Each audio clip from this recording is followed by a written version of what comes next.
So we move now to the thematic segment, and this is all about Cymru, Wales, its history, its present situation, and its future. I know it's confusing. People always ask, what is UK, what is Great Britain, what is Ireland, and it is complicated, but if we start from the physical geography of it, you have two large islands. The largest is called Great Britain, and it's not English Raya, but it doesn't mean great in the sense of powerful. It means just it's the largest of the two islands. The second island is called Ireland. There is a Little Britain, but that's applied to Brittany in France, and it gets complicated.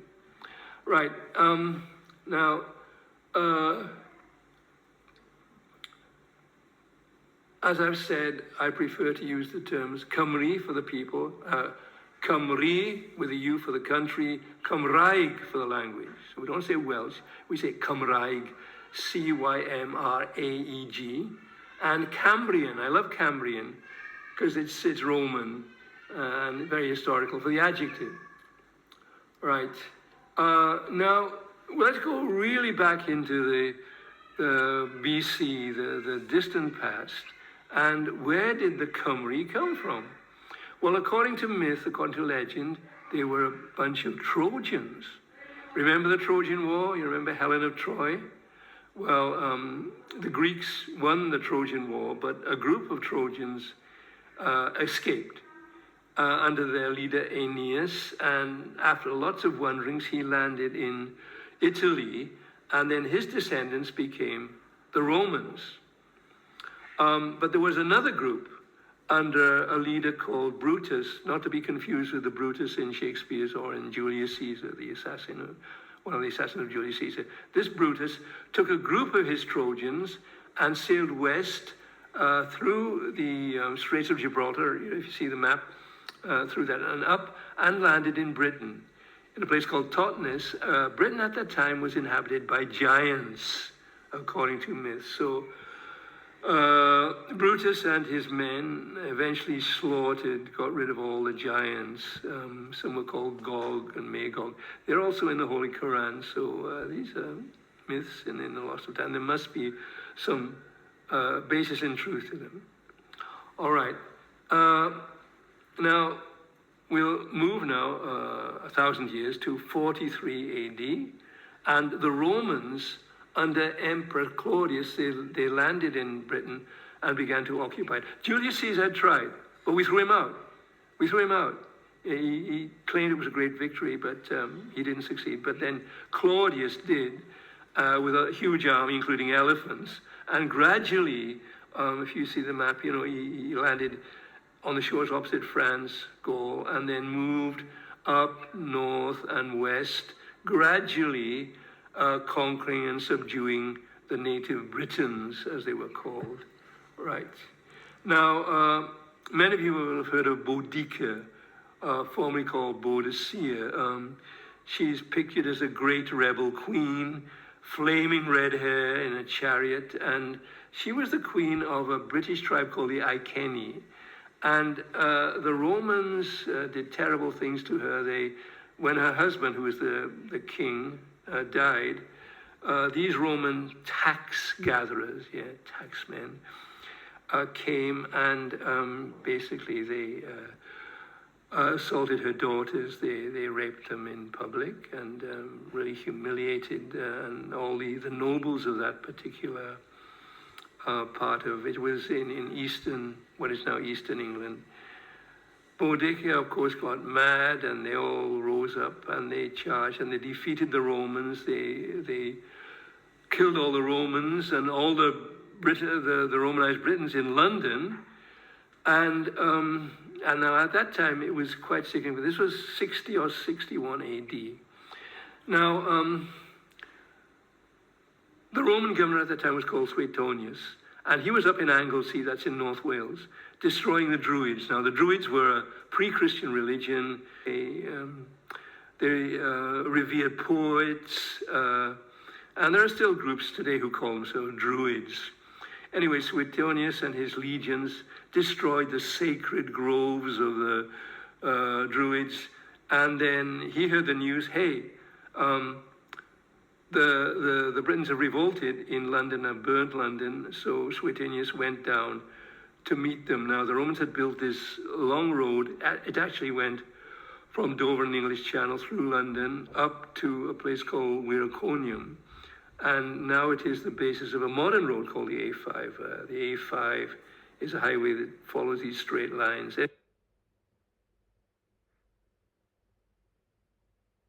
Anyway, so he marched down and confronted Boudicca's army. Now, no one knows exactly where the battle took place, but it was somewhere near Watling Street was the name given to this road. The Romans, with their discipline, defeated Boudicca. Boudicca and all the chariot, they were rather chaotic, and they could not match the discipline of the Roman legions.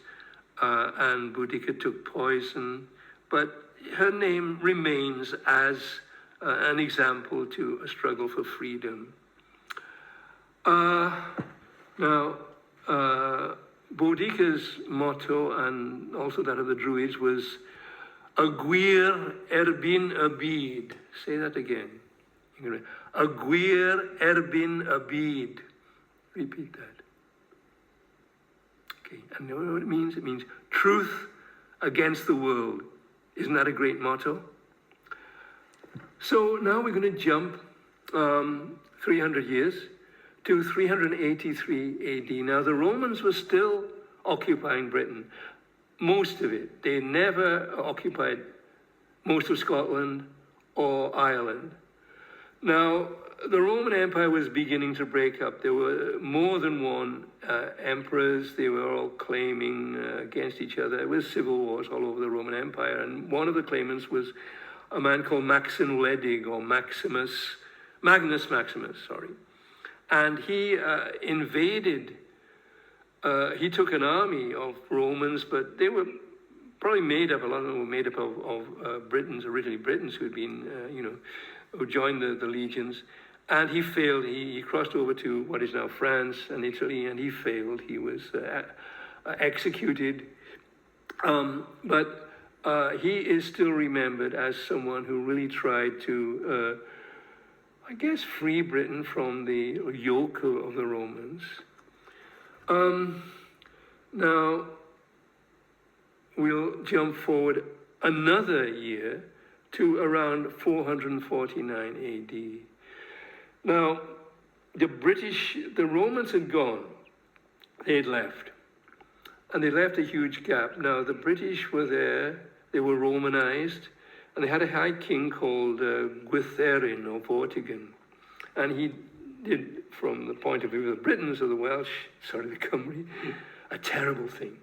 He invited, because a race called the Picts from the north and from Ireland were attacking Britain, he invited the Anglo-Saxons from over the North Sea to come and work for him as mercenaries and combat these Picts who were coming down from the north of Scotland and the Irish who were coming across.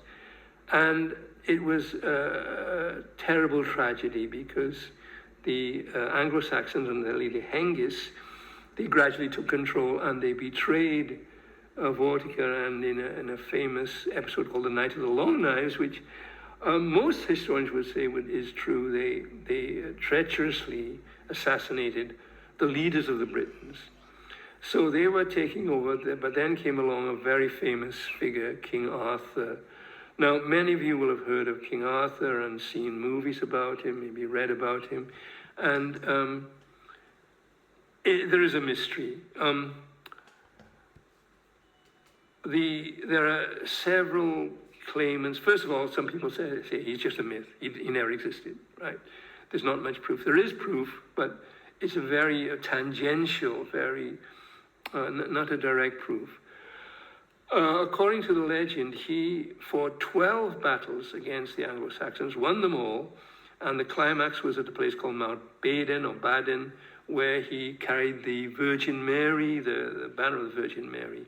And by defeating the Anglo-Saxons and sending many of them back to Germany, he at least made a kind of peace for about 100 years. But then they came back. There were too many of them, and they did commit genocide. But let's go back to Arthur.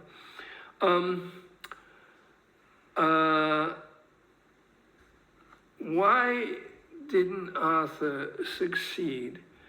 In a way, history was against him, but also they say, it seemed that God was against him, because in 535 and 536 AD, a planetary disaster happened.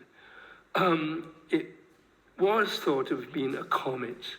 A comet crashed into the earth, caused something called a yellow plague, which affected in Britain, the Britons, wiped many of them out, more than the Saxons. Now I found a very interesting website, and we'll put the website on the screen.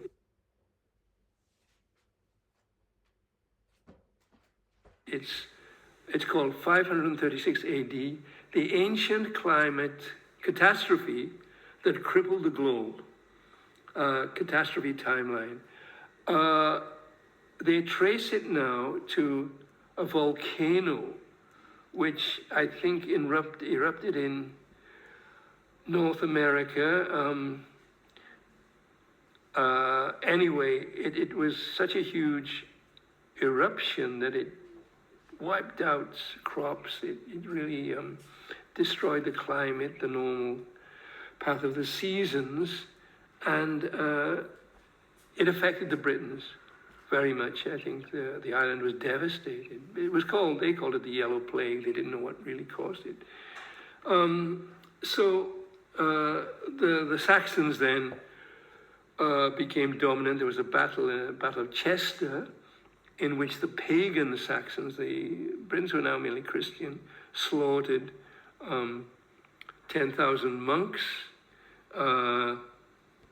and gradually, anyway, they took control of what is now England. What is now Wales is the Welsh are the descendants of the Britons, and they did keep their boundaries.